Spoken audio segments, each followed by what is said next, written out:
Buenos días, hermanos, bienvenidos a la clase de escuela dominical.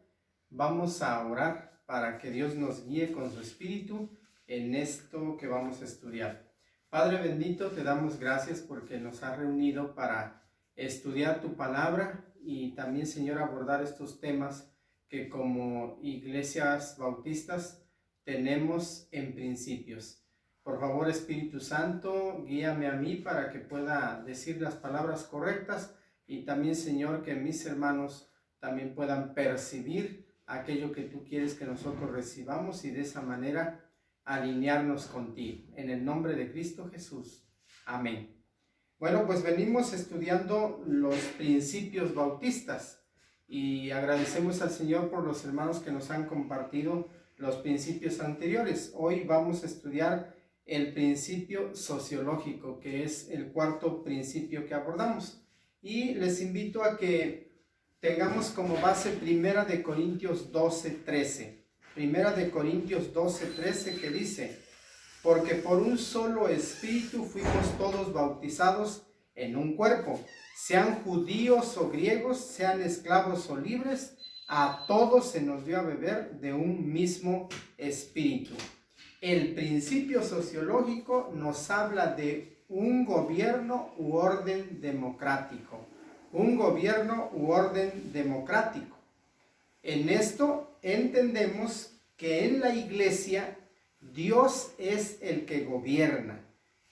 Eso nos trae a colación que la iglesia es una monarquía donde el Señor Jesucristo es nuestro Rey y nuestro Señor.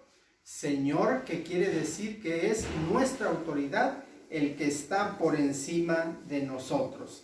Ahora, debemos entender que la Biblia maneja mayormente cada una de las cosas que debemos hacer como cristianos, pero de manera general. Y hay algunos asuntos específicos que son los que nosotros tenemos que decidir. Y en esto vamos a manifestar nosotros nuestro acuerdo o nuestra decisión a través de una democracia. En este sentido, de la democracia, quiere decir que todos los creyentes, todos los miembros de la iglesia, tenemos los mismos privilegios, pero también tenemos las mismas responsabilidades. Cada uno de nosotros tiene la oportunidad de emitir su opinión y también su voto en los asuntos prácticos de la iglesia. Ahora, este principio sociológico del gobierno u orden democrático tiene tres implicaciones. Estas tres implicaciones son la autonomía de la iglesia local, la igualdad de todos los miembros y la autoridad pastoral. Abordemos la primera, que es la autonomía de la iglesia local. Eso quiere decir que cada iglesia es autónoma, es decir, que nos gobernamos por las decisiones que tomamos dentro de ese cuerpo local de la iglesia a la que pertenecemos.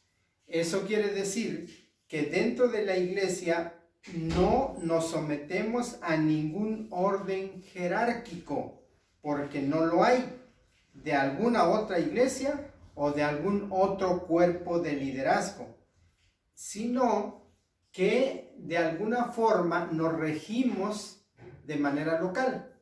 Pero ahorita surge entonces la pregunta de ¿por qué si nosotros estamos unidos a otras organizaciones? Y efectivamente, como iglesia, pertenecemos de manera regional a la Convención Regional Bautista Primera de Coahuila y a nivel nacional pertenecemos a la Convención Nacional Bautista de México. Ahora, ¿pero por qué nos unimos en esos grupos? Bueno, nos unimos para manifestar fraternidad, también para el cuidado de la sana doctrina y para el cumplimiento de la Gran Comisión, es decir, para que podamos llevar el evangelio hasta lo último de la tierra. en las Sagradas Escrituras encontramos esto bien descrito, porque en Hechos capítulo 15, ahí se decidió como iglesias lo que se tenía que guardar en las iglesias del Nuevo Testamento. Y encontramos también que en este mismo capítulo habría que guardar una ética y una moralidad cristiana. Es decir, ya no tenían que obedecer toda la ley mosaica, pero sí dentro de estas iglesias tenían que regirse por una moralidad que es al acuerdo en el que llegaron. Ahora, también hubo una organización. Esa organización es que dice que decidieron que Pablo y Bernabé fueran a visitar a todas las iglesias que se habían formado en ese tiempo para darles a conocer las decisiones de las prácticas doctrinales que debería tener la iglesia o las iglesias. También se unieron para hacer un esfuerzo económico, es decir, juntar cantidades económicas, pero siempre con el propósito de cumplir la gran comisión, es decir, llevar el evangelio hasta lo último de la tierra. Y ahí lo vamos a encontrar desde Hechos capítulo 6, la iglesia se reunió y tomó decisión a través de la democracia para elegir a los 7 diáconos. Pero también en Hechos capítulo 13, la iglesia se reunió para decidir acerca de quiénes iban a ser los misioneros de la iglesia en Antioquía de Siria, y eligieron a Bernabé y a Saulo como sus misioneros. Y como he comentado también en Hechos capítulo 15, que conocemos como el Concilio de Jerusalén, que fue donde vinieron los pastores, vinieron los misioneros a la iglesia de Jerusalén, donde tomaron la decisión acerca de qué es lo que iban a practicar los cristianos de aquel tiempo, porque los cristianos judíos decían que sí deberíamos aceptar a Jesucristo, pero también se debería practicar la ley mosaica. En cambio, los cristianos gentiles no tenían el conocimiento de la ley judía o de la ley mosaica, y por eso tuvieron que hacer ese concilio y de manera democrática decidieron qué es lo que tenían que hacer. Y recordamos que los líderes en ese tiempo, los pastores y la iglesia en conjunto, decidieron que la nueva iglesia debería de abstenerse de sangre, de ahogado, de lo sacrificado a ídolos y de fornicación. Estos 4 puntos de la decisión fueron compartidos en ese concilio, y después se visitaron a todas las iglesias para darles a conocer la nueva decisión.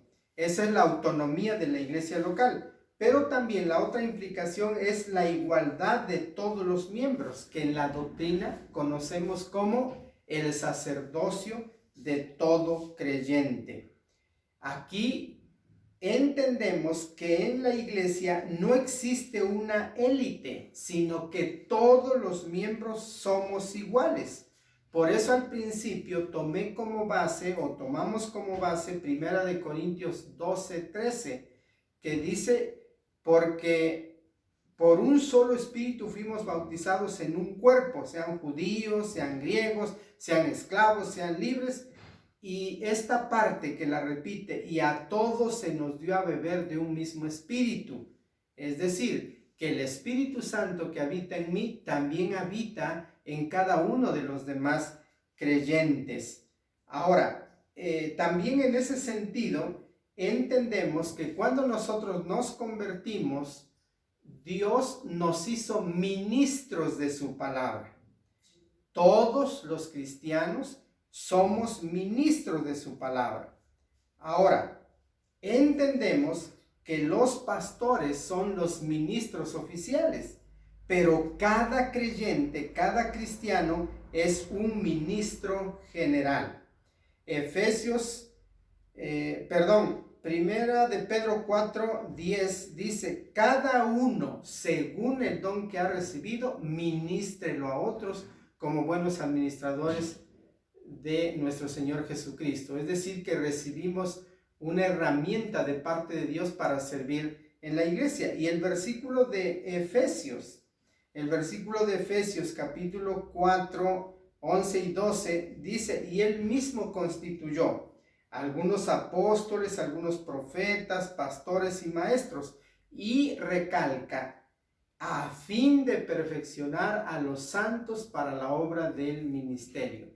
Cada uno de nosotros es un ministro de la palabra del Señor para ayudar a los otros en alcanzar la estatura del varón perfecto, que es nuestro Señor Jesucristo, pero también para que los otros puedan cumplir el trabajo que Dios les ha dado. Y aquí se dice de esta manera, yo ayudo a los demás a cumplir su ministerio, pero también los demás miembros de la iglesia me ayudan a mí a cumplir mi ministerio. Y por último, la autoridad pastoral. El pastor dentro de la iglesia, Dios le ha dado por su llamado la autoridad para ser el pastor a través de su don espiritual. Pero la iglesia en esta democracia, estamos hablando acerca del principio sociológico de un gobierno u orden democrático, también la iglesia se une para aceptar el liderazgo, para aceptar el llamado de aquel pastor y lo nombra como su pastor, y también la iglesia le da la autoridad para participar como el pastor de la iglesia. Y esta función pastoral no es una función jerárquica otra vez, sino es un liderazgo educativo, ejemplar y de servicio, pero tampoco está bajo el mando de una comisión o ministerio. Por eso decimos que la autoridad del pastor está dada por Dios y por la iglesia para desarrollar un trabajo, como lo dice Hebreos 13:7. Acordaos de vuestros pastores que os hablaron de la palabra de Dios. Considerad cuál haya sido el resultado de su conducta e imitad su fe. Bien, hermanos, pues hemos disertado acerca de este principio y confío en el Señor de que haya quedado claro, pero también tenemos el manual. Si usted tiene algunas dudas, por favor, recurra al manual y que Dios nos ayude a, como iglesias, llevar a cabo este gobierno u orden democrático dirigidos por el Espíritu Santo. Dios les bendiga.